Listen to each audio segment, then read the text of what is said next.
Alors, comment fait-on pour savoir que nous avons la colopathie? Chers entrepreneurs, soyez les bienvenus. Amadou Koné de la chaîne Actu. Pour tous ceux qui nous connaissent déjà, nous sommes dans le domaine de la formation, du marketing, du web marketing, de la publicité sur Internet et tout ce qui concerne logiciels et applications personnalisées. Aujourd'hui, nous parlons de santé et nous allons vous répondre à une question notamment concernant la colopathie fonctionnelle. Qu'est-ce que c'est que la colopathie? Nous allons vous donner la définition de la colopathie et vous donner les symptômes. Comment savoir qu'on souffre de colopathie? Déjà, ce que vous devrez savoir, quand nous parlons de colopathie, c'est l'ensemble des troubles ou encore des maladies intestinales fréquents qui affectent le gros intestin ou bien le côlon si vous voulez, c'est le même nom. Donc, c'est l'ensemble de ces affections peuvent être organiques ou fonctionnelles. Pour ceux qui n'ont pas vu les thèmes concernant organiques et fonctionnels, référez-vous juste à la vidéo qui est en bas. Si vous êtes sur Facebook, défilez dans les publications plus bas, vous allez voir la vidéo. Ou encore, si vous êtes sur YouTube, regardez juste en bas, vous allez aussi voir la vidéo où nous vous donnons les causes de la constipation. À ce niveau, nous expliquons tout ce qui est fonctionnel et tout ce qui est organique. Déjà, ce que vous devrez savoir, quand on parle de colopathie, on parle surtout régulièrement de colopathie fonctionnelle ou encore de syndrome de côlon irritable ou encore ce qu'on va appeler des troubles fonctionnels de l'intestin. Voilà, c'est ça la colopathie fonctionnelle. Et il y a deux types de colopathie. Il y a la colopathie fonctionnelle chronique qui, lorsque votre colopathie atteint 6 mois, ça évolue au moins pendant 6 mois, là on vous dit que vous avez une colopathie fonctionnelle chronique. Et ça se manifeste surtout par quoi? Par les douleurs, par les ballonnements, par la constipation ou même la diarrhée, où les deux vont s'intercaler. Et deuxièmement, vous avez ce qu'on appelle la colopathie fonctionnelle spasmodique.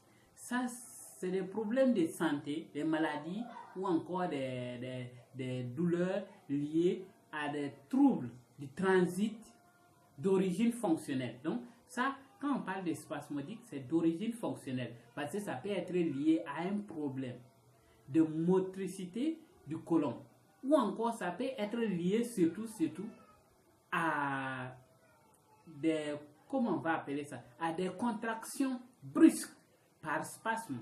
Ça peut être lié à ça et cela est dû à quoi?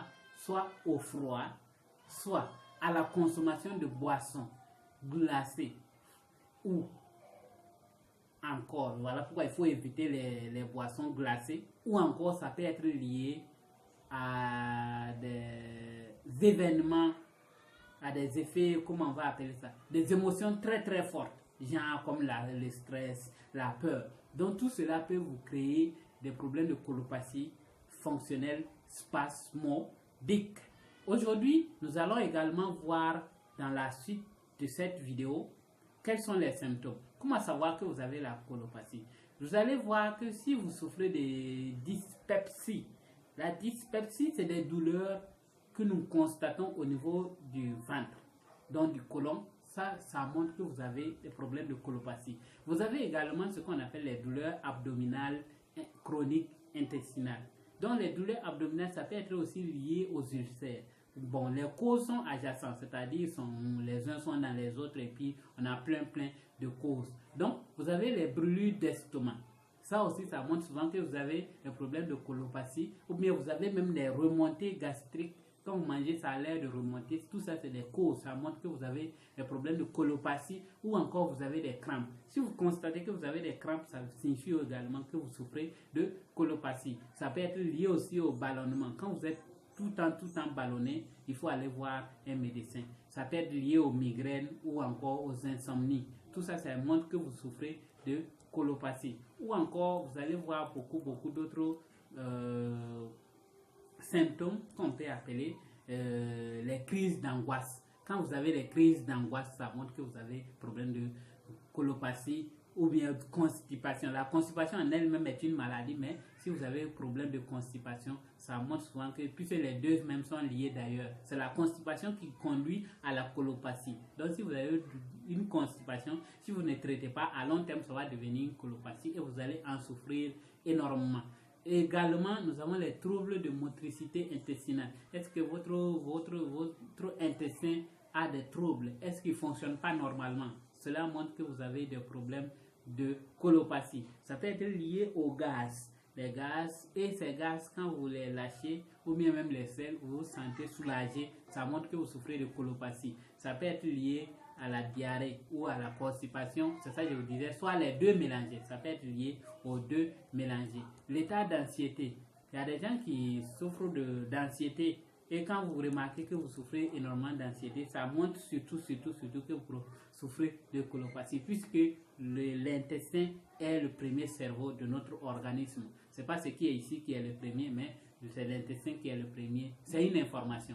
Et vous avez cette sensation d'évacuation incomplète. C'est-à-dire quand vous allez à la selle à chaque fois, vous voyez que vous avez fini d'évacuer, mais vous avez toujours cette sensation que les selles ne sont pas finies. Et vous allez voir que vous êtes obligé souvent de faire des poussées, des effets de poussées. Tout ça, ça montre que vous avez des problèmes de colopathie. Et également, vous allez voir que vous avez des mucus dans les selles ou encore du sang ou même des douleurs spasmodiques. Tout ça, quand vous constatez tout ça, ça montre que vous souffrez de colopathie. Déjà, chers entrepreneurs, comme je vous disais, regardez juste ici, c'est le livre que je vous offre gratuitement. Comment devenir son propre médecin. Vous savez, depuis plus de 4 ans, nous accompagnons les gens à retrouver la santé, à se sentir et à prévenir.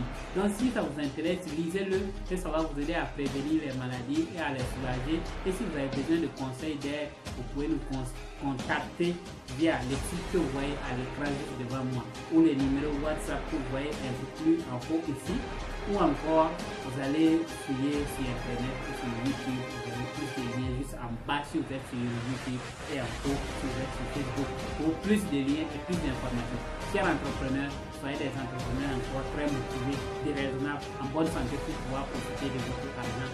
Allez, chers entrepreneurs, on se retrouve très prochainement, surtout derrière, pour aller au sommet et on va se donner rendez-vous là-bas, tout le monde en bonne santé.